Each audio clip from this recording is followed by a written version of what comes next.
शेतकरी नेते रविकांत तुपकर यांनी पुन्हा एकदा आंदोलनाचं हत्यार या ठिकाणी उपसलेलं आहे। येत्या 4 सप्टेंबर पासून रविकांत तुपकर अन्नत्याग आंदोलन करणार आहेत। नेमकी काय भूमिका आहे या संदर्भामध्ये बोलण्यासाठी आपल्यासोबत शेतकरी नेते रविकांत तुपकर आहेत। भाऊ, काय सांगाल? पुन्हा एकदा तुम्ही शेतकऱ्यांच्या प्रश्नासाठी या ठिकाणी अन्नत्याग आंदोलनाची घोषणा केली। महाराष्ट्रातला सोयाबीन उत्पादक शेतकरी अडचणीत आहे। सोयाबीन आज 3800 रुपयांनी विकला जाते। 3-3 वर्ष झाले लोकांच्या घरामध्ये सोयाबीन आहे। कापसाचे सुद्धा दर पडलेले आहेत। अशा परिस्थितीमध्ये सोयाबीनला किमान 7,000, कमाल 9,000, कापसाला किमान 10,000, कमाल 12,500 रुपये भाव मिळाला पाहिजे। याच्यासाठी आयात निर्यातीच्या धोरणामध्ये बदल करा। डीओसी जी जास्तीची तयार होणार आहे ती निर्यात करा आणि खाद्यतेलावरचं आयात शुल्क 50-60% करा, अशी आमची मागणी आहे। बरोबर सोयाबीन कापसाचा भाव वाढेल। मार्च पर्यंत पीक विमा शेतकऱ्यांना मिळाला पाहिजे होता, तो अजूनपर्यंत मिळाला नाही। ऑगस्ट पर्यंत हे पुढारी बैठका घेतात, तारखावर तारखा देऊ बेजार आहेत। ओएसिस फर्टिलिटीच्या तज्ञांनी आयव्हीएफ उपचार पद्धतीद्वारे 1 लाखांहून अधिक जोडप्यांना मातृत्व प्राप्तीचा आनंद दिला आहे। मोफत अपॉइंटमेंट बुक करण्यासाठी आजच संपर्क साधा। परंतु काही शेतकऱ्यांना फायदा झालेला नाही। 100% पीक विमा आमचा पूर्ण 1-1 रुपया वसूल करून आम्ही यांच्याकडनं घेणार। विमा मिळाला पाहिजे।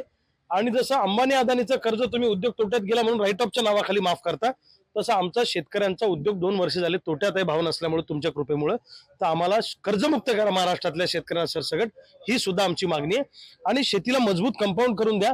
जंगली जनावरांचा आम्हाला प्रचंड त्रास होते, शेती पिकांचं नुकसान होते। मोसंबी संत्र्याचे गळती झालेली आहे, त्याचे पंचनामे करा। धानाला 2,000 बोनस द्या। कांदा उत्पादकांचा दूध, असे अनेक प्रश्न घेऊन आम्ही आंदोलनाची भूमिका घेणार आहे। आम्ही आंदोलन करतो अनेक वेळा। आता मुंबईला गेलो वर्षा बंगल्यावर, तेव्हाही आम्हाला अटक केली, आंदोलन दडपण्याचा प्रयत्न केला। आता सिंदखेड राजा जे मा जिजाऊंचं जन्मस्थान आहे, मा जिजाऊंनी छत्रपती शिवाजी महाराजांना घडवलं होतं आणि मा जिजाऊ सगळ्या महाराष्ट्रासाठी आदर्श आहेत। म्हणून मा जिजाऊंच्या चरणी नतमस्तक होऊन त्यांच्या पुतळ्यासमोर मी बेमुदत अन्नत्याग आंदोलनाला सिंदखेड राजाला बसणार आहे। 4 सप्टेंबर पासून तमाम महाराष्ट्रातल्या शेतकऱ्यांनी जात धर्म पक्ष विसरून सगळ्यांनी सोयाबीन कापसासाठी एकत्र या आणि या सरकारला गुडघे टेकायला आपण सगळे मिळून भाग पाडू। सरकारला पळताभुई थोडी केल्याशिवाय आम्ही थांबणार नाही, अशी आमची भूमिका आहे। यापूर्वी सुद्धा सरकारनं घोषणा केली होती की म्हणजे वेळोवेळी तारीख देत गेले। कृषी मंत्र्यांनी काही दिवसापूर्वी आपल्या स्थानिक नेत्यांसोबत बैठक घेऊन घोषणा केली होती की 30 ऑगस्ट पर्यंत पीक विमा जमा होईल शेतकऱ्यांच्या खात्यामध्ये, मात्र अद्याप झाला नाही। आता 31 ऑगस्ट आला आजचा, अजून पीक विमा शेतकऱ्यांच्या खात्यात जमा झालेला नाहीये। तारखावर तारखा देऊन हे काय झालंय? शेतकरी आमच्या पाठीशी भक्कमपणे उभा राहिल्यामुळे या पुढाऱ्यांच्या पायाखालची वाळू सरकली आहे। यांना निवडणुकांना फेस करणं कठीण झालेलं आहे। म्हणून यांना असं वाटतं की लोकांमध्ये संभ्रम निर्माण करायचा, तारखावर तारखा। आता यांच्या तारखेपर्यंत आम्ही थांबलो, यांनी न्याय मिळवून दिला नाही। आतापर्यंत तुमची वेळ होती, आता 4 सप्टेंबर पासून आमची वेळ राहील।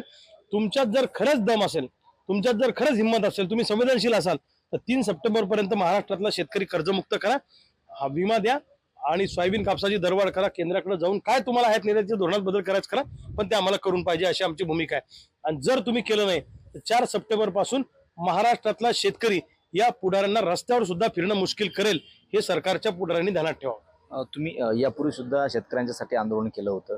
काय वाटतं की सरकार हे असंवेदनशील आहे? सरकार असंवेदनशील आहे, गब्बर सिंग आहे। हे काय करतात, ते जुन्या शोले पिक्चर मध्ये जसं गब्बर सिंग यायचा आणि सगळे खळे लुटून न्यायचा, तसं ही गब्बर सिंगाची टोळी आहे। हे येतात आणि शेतकऱ्यांचं खळं लुटून नेतात। पण आता गावागावातला शेतकरी काठ्या घेऊन आमच्या शेताचं राखण करायला आम्ही तयार आहोत। आमचं खळं आम्ही आता लुटू देणार नाही। आता महाराष्ट्रातल्या शेतकऱ्यांच्या संयमाचा बांध तुटलेला आहे।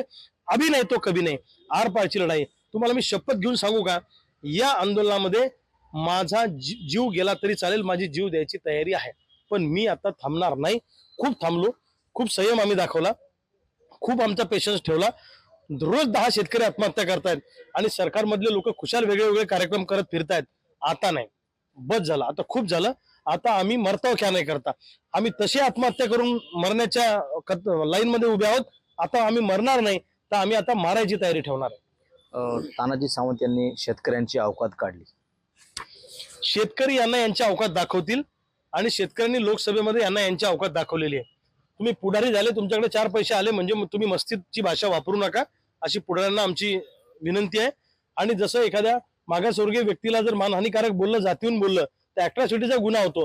तसं शेतकऱ्याला जर कोणी अर्वाच्य भाषेमध्ये अवमानकारक पद्धतीनं जर का बोललं, तर अॅट्रॉसिटी सारखा कायदा शेतकऱ्यांच्या संरक्षणासाठी तयार केला पाहिजे, अशी आमची मागणी आहे। पण एक सत्तेतला मंत्रीने अशा पद्धतीने शेतकऱ्यांना बोलतोय, शेतकरी नुसतं प्रश्न विचारला म्हणून त्यांना अशा पद्धतीने बोलायला योग्य वाटतं? जे जे पुढारी सत्तेची मस्ती दाखवत असतील आणि ज्यांना ज्यांना सत्तेची गुर्मी आली असतील त्या सगळ्या पुढाऱ्यांना या निवडणुकीत त्यांची जागा दाखवा शेतकऱ्यांनी, असं माझं शेतकऱ्यांना आव्हान आहे. इथून पुढे कोणत्याही शेतकऱ्याला जर का तुम्ही घालून पाळून बोलायचा प्रयत्न केला आणि पोलिसाचा धाक दाखवून अटक करायचा प्रयत्न केला तर खपून घेतल्या जाणार नाही. महाराष्ट्रातला सगळा शेतकऱ्याचा पोरगा त्या गावात जाऊन त्या पुढाऱ्याला धडा शिकवल्याशिवाय राहणार नाही, हे सरकारने ध्यानात ठेवा.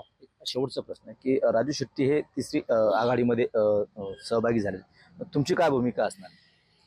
नाही, आमची भूमिका आम्ही अगोदरपासून निवडणुकीचा निकाल लागल्याच्या आधीपासून सांगितलंय की जे शेतकऱ्यांची तरुण पोरं आहेत की जे चांगल्या पद्धतीने काम करत आहेत, ज्यांच्या पाठीमागे जनाधार आहे, पब्लिक आहे आणि लोगों के लिए डेडिकेशन से काम करते, वो सब बच्चों को विधानसभेच्या निवडणुकीमध्ये आम्हाला उतरवायचंय. आणि आम्ही निवडणुका का लढू नये, म्हणजे चोट्ट्यांनी निवडणुका लढवाव्या, पुढाऱ्यांच्या पोरांनी निवडणुका लढवाव्या. आमच्यासारख्या सर्वसामान्य घरातल्या शेतकऱ्यांच्या पोरांना सुद्धा बाबासाहेबांनी निवडणूक लढण्याचा अधिकार दिलेला आहे आणि संविधानाप्रमाणे बाबासाहेबांनी दिलेल्या हक्काप्रमाणे आमचे पोरं विधानसभेच्या निवडणुकीमध्ये उतरतील. नक्कीच. तर हे होते शेतकरी नेते रविकांत तुपकर.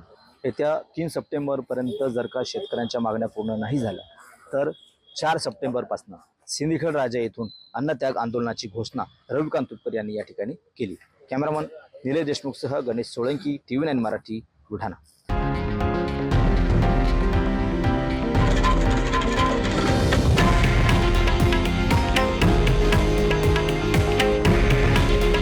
हे आहे देशातील नंबर 1 न्यूज नेटवर्क आणि आपण पाहत आहात TV9 मराठी.